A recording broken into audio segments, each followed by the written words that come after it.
Hello दोस्तों, global affairs में आप सभी का स्वागत है और मैं हूं सईमान। एक रूमर फैल रहा है बांग्लादेश में कि क्या बांग्लादेश में मिलिट्री को हो गया है, यानी कि तख्ता पलट हो गया है और मोहम्मद यूनुस की सरकार को हटा दिया गया है। कल से ये रूमर फैल रहा है और हाल ही में जो डेवलपमेंट हो रहे हैं बांग्लादेश में, एंटी मोहम्मद यूनुस गवर्नमेंट के अगेंस्ट हो रहे हैं जो डेवलपमेंट, जो स्ट्रीट में प्रोटेस्ट हो रहे हैं, जो स्टूडेंट प्रोटेस्ट हो रहे हैं, उसे देखकर लगता है कि आज नहीं तो कल या फिर महीने भर में या 6 महीने के अंदर अंदर यहाँ पर फिर से एक तख्ता पलट होगा। पिछले साल हम देखा कि शेख हसीना का कू हुआ था, जहाँ पर शेख हसीना को बांग्लादेश छोड़कर भारत आना पड़ा था to save herself, to take refuge in India. अब मोहम्मद यूनुस से ही लोग खुश नहीं हैं, नाखुश हैं।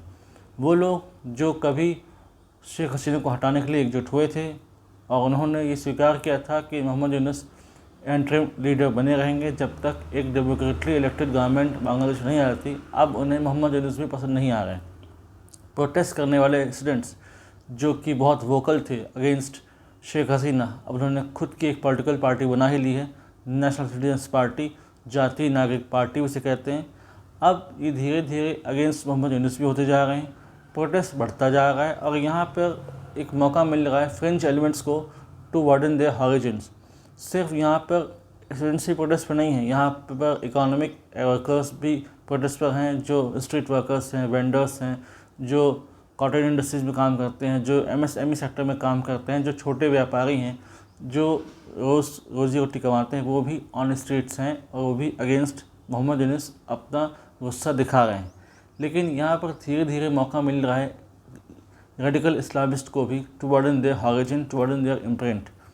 जमात इस्लामी बांग्लादेश, इसकी स्थापना 1941 में हुई थी और इसको सपोर्ट किया था अंग्रेज़ों ने। इसके तब फाउंडर थे सैयद अब्दुल अला मौदूदी और इस ग्रुपिंग ने सपोर्ट किया था partition of India into India and Pakistan, जिसमें तब ईस्ट पाकिस्तान, आज का बांग्लादेश, और वेस्ट पाकिस्तान आते थे। ये रेडिकल ग्रुप आज भी अपने उसी प्रिंसिपल्स और आइडियोलॉजी पे कायम है। ये रेडिकल इस्लामिक एलिमेंट्स को इंक्लूड करना चाहता है इनटू बांग्लादेशी पॉलिटिक्स। जो लिबरल थॉट्स हैं, जो सेकुलर कॉन्स्टिट्यूशन है, उसके अगेंस्ट ये खड़ा हुआ है और ये कतई नहीं चाहता कि वेमेन को इक्वल राइट्स मिले, यानी कि जो शरिया लॉ है वो इसको प्रमोट करना चाहता है इन बांग्लादेश। आज के समय चाहे जितने भी एंटी सोशल एलिमेंट्स हो उन्हें छोड़ा जा रहा है बांग्लादेश में।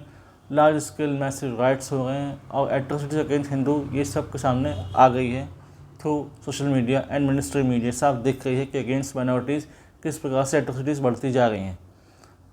चाहे एग्जीक्यूटिव हो, जुडिशरी हो या लेजिस्लेचर हो, कोई भी अब न्यूट्रल नहीं रहा। वहाँ पर सभी लोग एक तरीके से बायस बनने में काम कर रहे हैं। हाँ, आर्मी कुछ हद तक न्यूट्रल है, सेकुलर ना सही बट एटलीस्ट न्यूट्रल तो है, लेकिन तब तक जब तक वक़ाउज़्ज़मान जनरल हैं आर्मी के।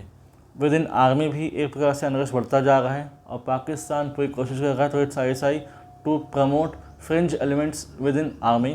तो ऐसा आदमी वहाँ पर बैठे जो कि पाकिस्तान की कठपुतली के तौर पर काम करे। आज पाकिस्तान की हालत खुद ख़राब है, खुद माली हालत ख़राब है, पैसे को मोहताज हैं, they depend on international handouts, लेकिन उन्हें बांग्लादेश में अपना इम्प्रिंट बढ़ाना है, इसकी चिंता पाकिस्तान को ज़्यादा है। और हाल ही में एक कोशिश की थी ISI ने टू रिप्लेस वक़ाउज़्ज़मान, लेकिन ये फेल हो गया। एक ISI लिंक्ड जनरल वहाँ पर ये कोशिश कर रहा था, लेकिन वो सब फॉइल हो गया। उसके बाद से ISI फ्रस्ट्रेटेड है कि कैसे वो दोबारा खुद को खड़ा करेगी ISI और कैसे वो लिंक करेगी खुद को with those elements who have similar ideology with that of ISI, जैसे कि जमात हो गया।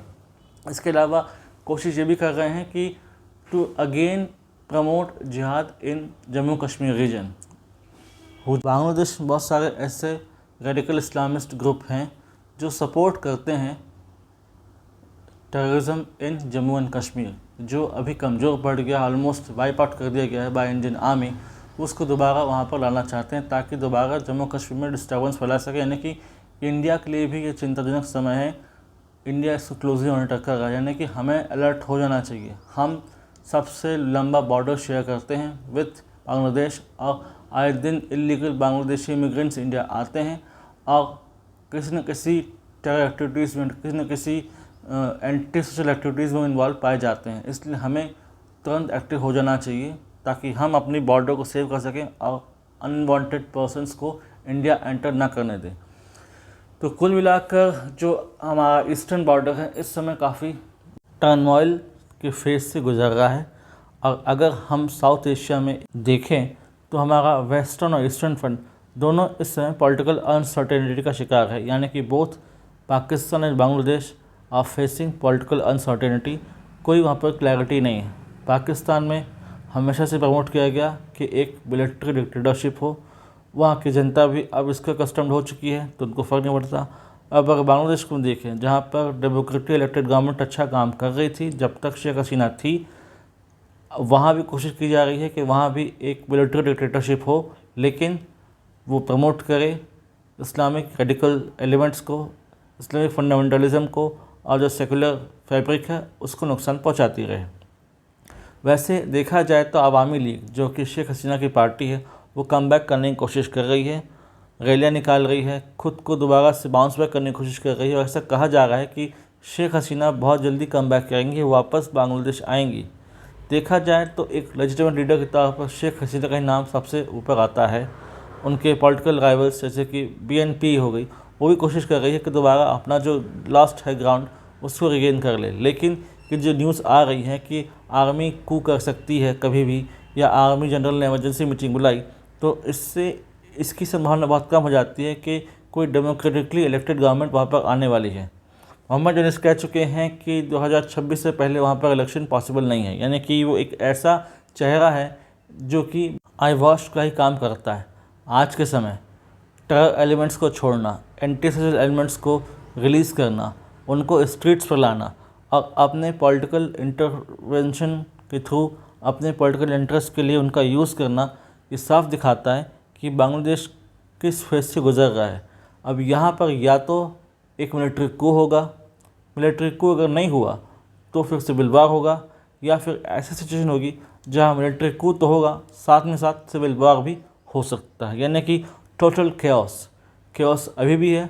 बस इसका जो ब्रूटल फेस है, इसका जो निर्दयी चेहरा है, वो सामने आएगा जब civil war coupled with military coup जैसी स्थिति होगी।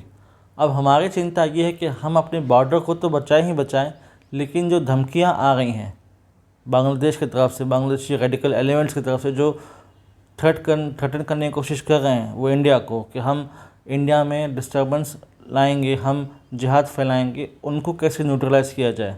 ऐसा नहीं है कि इंडिया कुछ नहीं कर रहा है या चुपचाप बैठा है।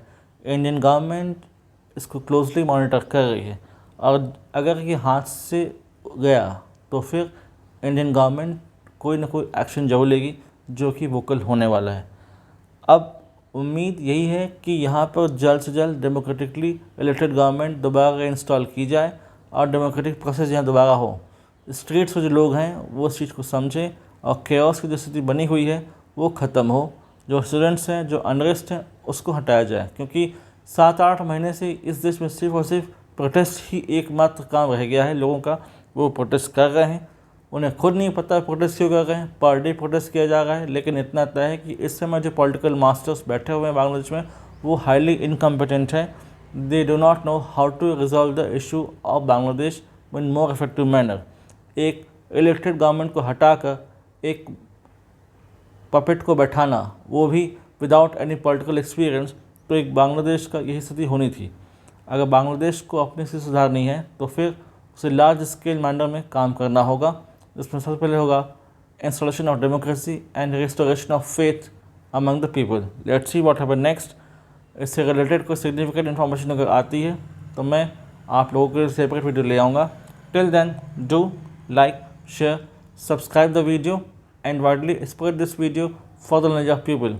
यदि आप हमसे जुड़ना चाहते हैं तो आप इंस्टाग्राम, टेलीग्राम के थ्रू हम जुड़ सकते हैं। The link in given there in description. Thanks for watching. जय हिंद, जय भारत।